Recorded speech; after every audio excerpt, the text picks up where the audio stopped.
ክቡር ጠቅላይ ሚኒስትር ዶክተር አብይ አህመድ፣ ክቡር ኦቦ ሽመልስ አብዲሳ የኦሮሚያ ክልል ፕሬዝዳንት ናኖ ኦሮሚያ፣ ክቡር ኢንጂነር ሀብታሙ የማዕድን ሚኒስትር፣ ክቡራን ሚኒስትሮች፣ የሀገር ሽማግሌዎች፣ አባገዳዎች፣ አደ ስንቄዎች፣ የአርጆ አካባቢ ነዋሪዎች፣ በቅድሚያ እንኳን ደስ አላችሁ ደስ አለን ለማለት ፈልጋለሁ። ሜድሮክ ኢንቨስትመንት ግሩፕም እንኳን ለዚህ አበቃችሁ ማለት ፈልጋለሁ። እና አቶ ጀማልን የለውጡ መንግስት ከመጣ በኋላ የተደረገው ትልቁ ነገር በሀሳብ ሀገርን መምራት ነው። ትልቁ የጎደለን ትልቁ የቀረን ነገር ሀሳብ፣ እውቀት፣ ራዕይ እና እንዲሁም ደግሞ ለሀሳብ ለእውቀትና ለራዕይ ደግሞ መሰጠት ሌት ተቀን መስራት እንደነበረ የለውጡ መሪያችን ክቡር ዶክተር አብይ አህመድ አሳይተውናልና ለሳቸውም እንኳን ደስ አለዎት ማለት ፈልጋለሁ። ለውጥ ከመጣ በኋላ እንዳልኩት ያለንን ሀብት የሌለንን ብቻ ሳይሆን ሁሉም አካባቢ ያለውን ጸጋ እንዲያለማ፣ ሁሉም አካባቢ ያለውን ሀብት እንዲያይ፣ እግሩ ስር ያለውን ሀብት የቆመበትን ሀብት አይቶ አቧራውን ጠረቅ አድርጎ እንዲያለማ እድል የሰጠ የለውጥ መንግስት ነው። ይሄ ለውጥ ከመጣ በኋላ በርካታ ነገሮች ተሰርተዋል። በቅርቡ የአፍሪካ ህብረት ስብሰባ ሁላችሁም በእርግጠኝነት በሚዲያ ተከታትላችኋል።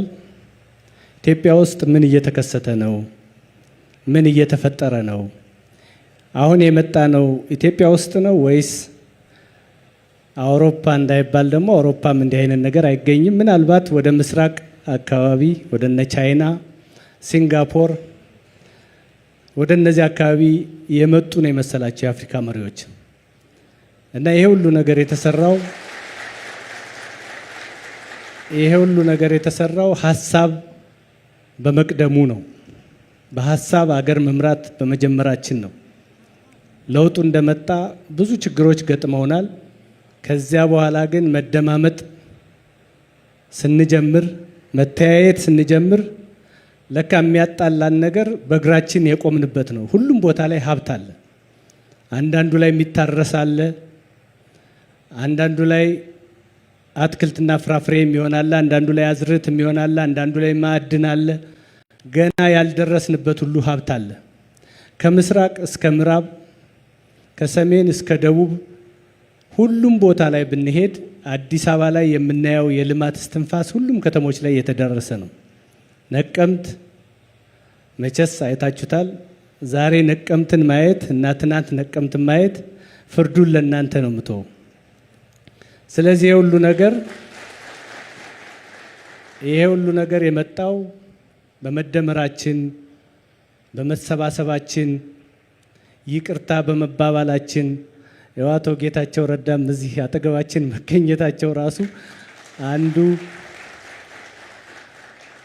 አንዱ የለውጡ ትልቅ ትሩፋት ነው እና ከዚህ ከእንደነ አቶ ጌታቸው አይነት ወንድሞች ሁሉም ሰው መማር አለበት ብዬ አስባለሁ።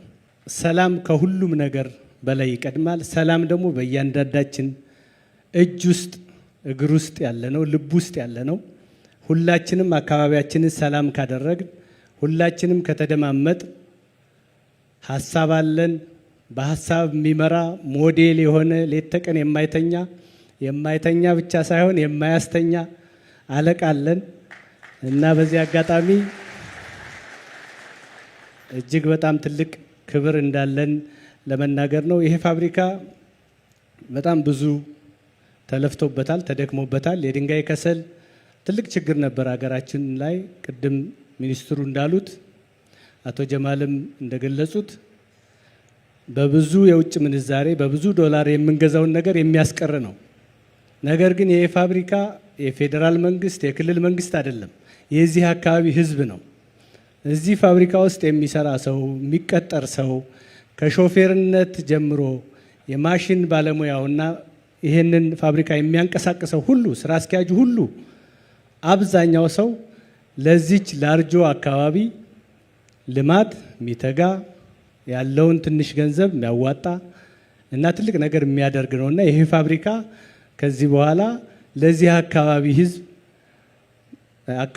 እንዲጠብቅ አካባቢው ህዝብ ለፋብሪካው ደህንነት እንዲተጋ እና ከፋብሪካው የኳሪ ሳይት ወይም ደግሞ ማዕድኑ ከሚመጣበት ጀምሮ እስከዚህ ድረስ ያለውን ነገር ሁላችንም ተባብረን መጠበቅ ያስፈልጋል።